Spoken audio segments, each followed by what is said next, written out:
Mukhang naisip ni Donald Trump na kamangha-mangha ang pagpupulong niya sa South Korea sa leader ng China na si Xi Jinping. Ngunit ano naman ang nakuha ni Pangulong Xi dito? Sinabi ni Mr. Trump na ang mga tarepa sa mga kalakal ng China ay mababawasan, kaya panalo iyon para sa China. Ang iba pang mga detalye ay dapat pa ring ipayag, ngunit mukhang papayagan ang Beijing na bumili ng mga advanced na computer chips mula sa US na isang pangunahing pangangailangan ng China sa kanilang mga gamit teknolohiya sa mga pangunahing mga gadgets, appliances, heavy equipment, machineries at iba pa. Sinisikap ni Pangulong Xi Jinping na paunlarin ang high-tech na ekonomiya ng kanyang bansa at ang China ay gumagawa ng mas maraming mga robot kaysa sa ibang mga bansa. Upang ipagpatuloy ang pag-unlad na iyon, ang mga kumpanyang Chino ay nangangailangan ng access sa mga advanced na computer chip na ginawa ng Nvidia, ngunit ang pagbibenta ng mga iyon ay pinaghigpitan ng Washington.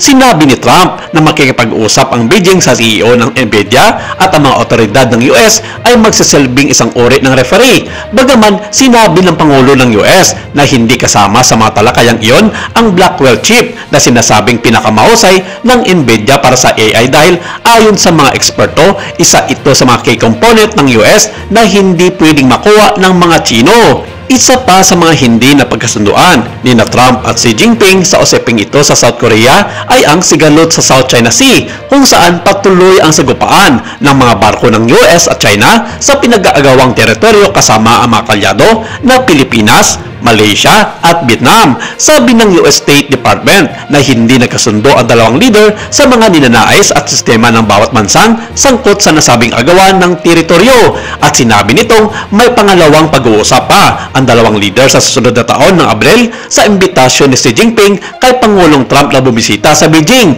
Dagdag pa ng State Department, babalangkasin pa ng dalawang pinakamakapangyarang bansa sa mundo ang status quo sa South China Sea kasama ang mga leader ng Pilipinas, Vietnam, Brunei, Malaysia at Indonesia para tudukan na ang patuloy na sigalot sa bawat isa bago pagbisita ni Pangulong Trump sa Beijing sa susunod na taon.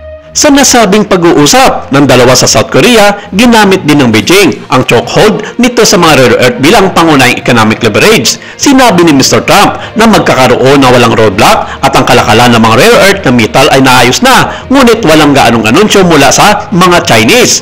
Ang susi ay pakikinig sa panig ng China sa mga talakayan at paghahambing ng mga babasahin mula sa magkabilang panig. Kapag malalaman lamang ang buong detalye, ay magkakaroon tayo ng mas mahusay na idea na give and take sa pagitan ng dalawang superpower. Ang digmaang pangkalakalan sa pagitan ng China at US ay naglagay ng pansin sa mga bihirang lupa, ang mga mineral na ginagamit sa paggawa ng mga dikurenteng sasakyan, electronics, military equipment at ammunition.